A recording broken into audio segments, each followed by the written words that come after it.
Analis keimigrasian. 1. Analis keimigrasian Andi sedang mengevaluasi permohonan visa kunjungan seorang warga negara asing. Berdasarkan Undang-Undang Nomor 6 Tahun 2011 tentang keimigrasian, visa kunjungan dapat diberikan untuk waktu paling lama berapa hari? A. 30 hari. B. 60 hari. C. 90 hari. D. 120 hari. E. 180 hari.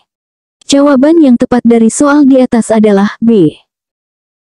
Pembahasan dari pertanyaan di atas yaitu, bahwa berdasarkan Undang-Undang Nomor 6 Tahun 2011 tentang keimigrasian, visa kunjungan dapat diberikan untuk waktu paling lama 60 hari. Kita masuk soal berikutnya. 2. Dalam melakukan analisis keimigrasian, Budi menemukan bahwa seorang WNA telah melanggar ketentuan izin tinggal.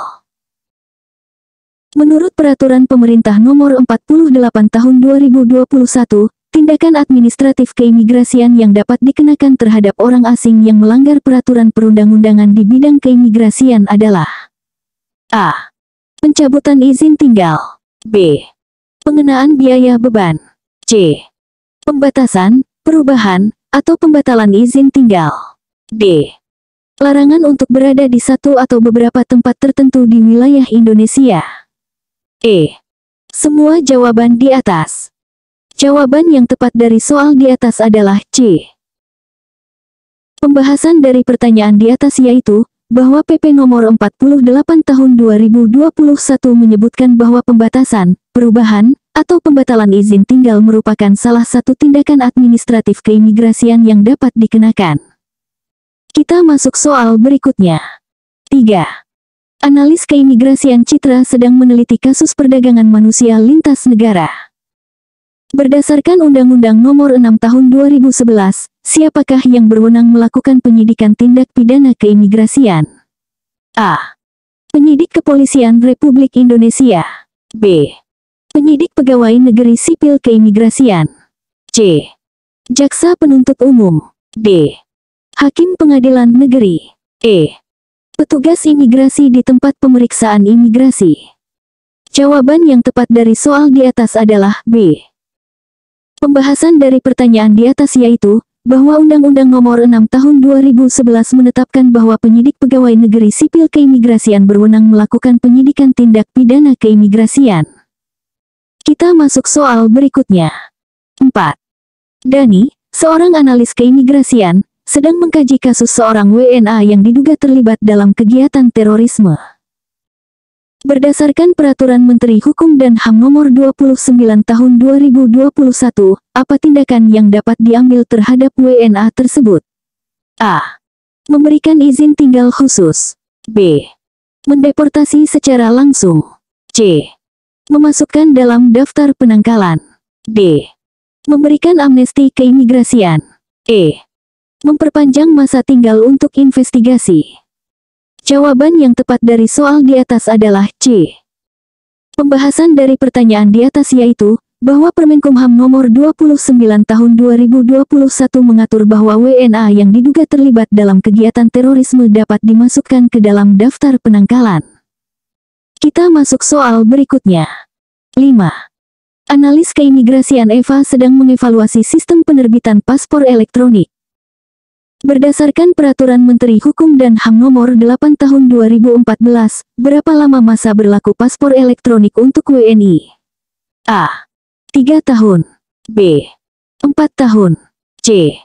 5 tahun. D. 7 tahun. E. 10 tahun. Jawaban yang tepat dari soal di atas adalah C. Pembahasan dari pertanyaan di atas yaitu, bahwa Permenkumham Nomor 8 Tahun 2014 menetapkan bahwa masa berlaku paspor elektronik untuk WNI adalah 5 tahun. Kita masuk soal berikutnya. 6. Seorang analis keimigrasian sedang mengkaji kasus pemalsuan paspor. Berdasarkan Undang-Undang Nomor 6 Tahun 2011, apa hukuman maksimal bagi pelaku pemalsuan dokumen perjalanan?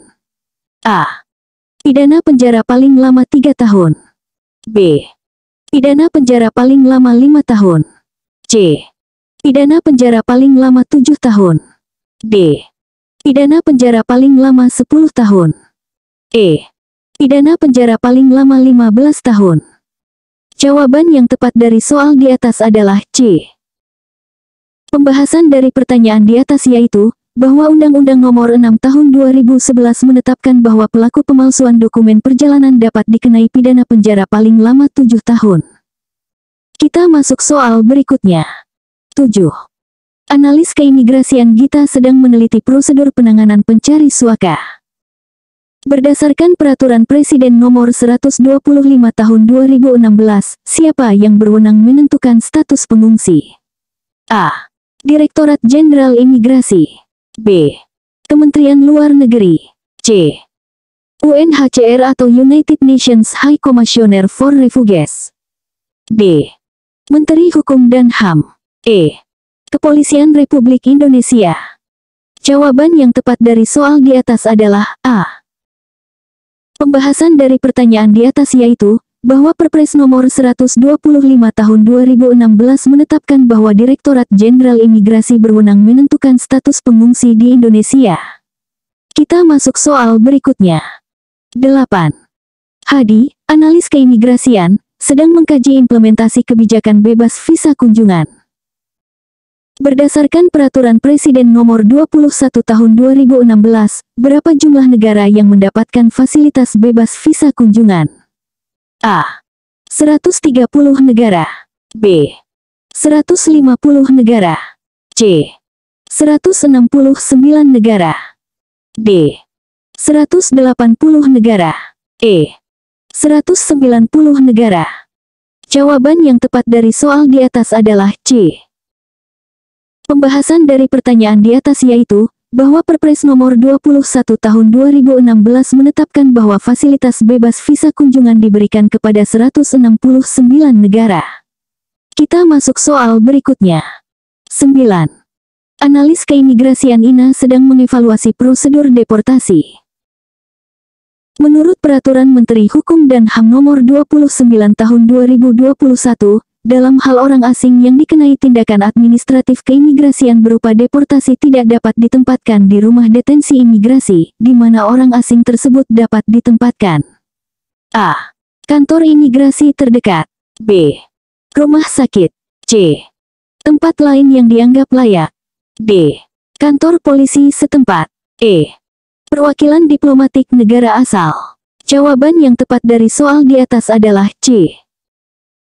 Pembahasan dari pertanyaan di atas yaitu, bahwa Permenkumham Nomor 29 Tahun 2021 menyatakan bahwa orang asing dapat ditempatkan di tempat lain yang dianggap layak jika tidak dapat ditempatkan di rumah detensi imigrasi. Kita masuk soal berikutnya.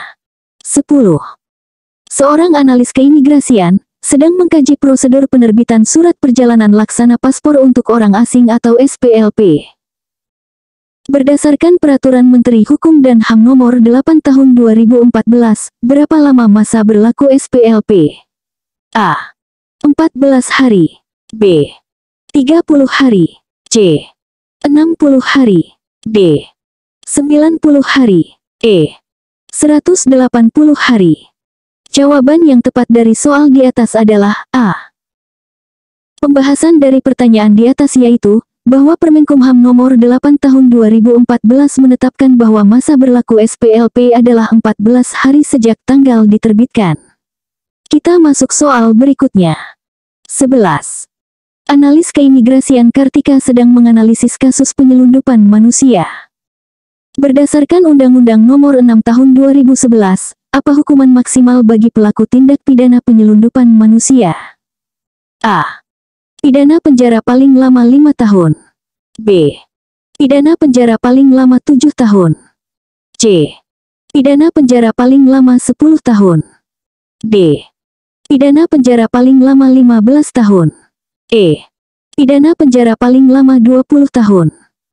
Jawaban yang tepat dari soal di atas adalah D.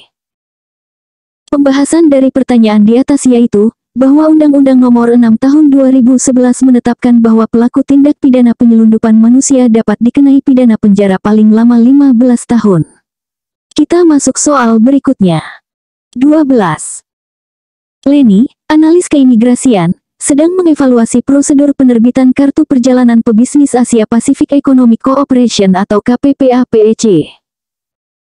Berdasarkan Peraturan Menteri Hukum dan HAM Nomor 26 Tahun 2016, berapa lama masa berlaku KPPA-PEC? A. 1 tahun. B. 2 tahun. C. 3 tahun. D. 4 tahun. E. 5 tahun. Jawaban yang tepat dari soal di atas adalah E. Pembahasan dari pertanyaan di atas yaitu, bahwa Permenkumham Nomor 26 Tahun 2016 menetapkan bahwa masa berlaku KPPA-PEC adalah 5 tahun. Kita masuk soal berikutnya. 13. Analis Keimigrasian Mira sedang mengkaji implementasi Sistem Advance Passenger Information atau API di Indonesia. Berdasarkan Peraturan Menteri Hukum dan HAM Nomor 44 Tahun 2015, kapan paling lambat data penumpang harus disampaikan kepada Direktorat Jenderal Imigrasi? A. 12 jam sebelum kedatangan. B. 24 jam sebelum kedatangan. C. 36 jam sebelum kedatangan. D. 48 jam sebelum kedatangan. E. 72 jam sebelum kedatangan. Jawaban yang tepat dari soal di atas adalah B. Pembahasan dari pertanyaan di atas yaitu, bahwa Permenkumham Nomor 44 Tahun 2015 menetapkan bahwa data penumpang harus disampaikan paling lambat 24 jam sebelum kedatangan. Kita masuk soal berikutnya. 14. Nanda, seorang analis keimigrasian, sedang meneliti prosedur penanganan WNA yang overstay. Berdasarkan Peraturan Pemerintah Nomor 48 Tahun 2021, berapa denda maksimal yang dapat dikenakan per hari kepada WNA yang overstay? A. Rp500.000. B. Rp750.000. C. Rp1.000.000. D. Rp1.500.000. E. Rp2.000.000. Jawaban yang tepat dari soal di atas adalah C.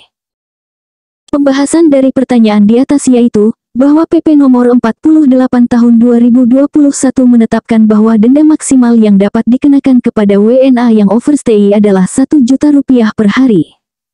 Kita masuk soal berikutnya. 15. Analis Keimigrasian Oscar sedang mengkaji implementasi Border Management Information System atau BMIS. Berdasarkan Peraturan Menteri Hukum dan HAM Nomor 30 Tahun 2016, apa yang dimaksud dengan BMIS? A. Sistem pencatatan keluar masuk orang di perbatasan. B. Sistem pengawasan perbatasan menggunakan kamera CCTV. C. Sistem penerbitan visa perbatasan. D. Sistem deteksi pemalsuan dokumen perjalanan. E. Sistem komunikasi antar petugas imigrasi di perbatasan. Jawaban yang tepat dari soal di atas adalah A. Pembahasan dari pertanyaan di atas yaitu, bahwa Permenkumham Nomor 30 Tahun 2016 mendefinisikan BMIS sebagai sistem pencatatan keluar masuk orang di perbatasan yang terintegrasi dengan sistem informasi manajemen keimigrasian.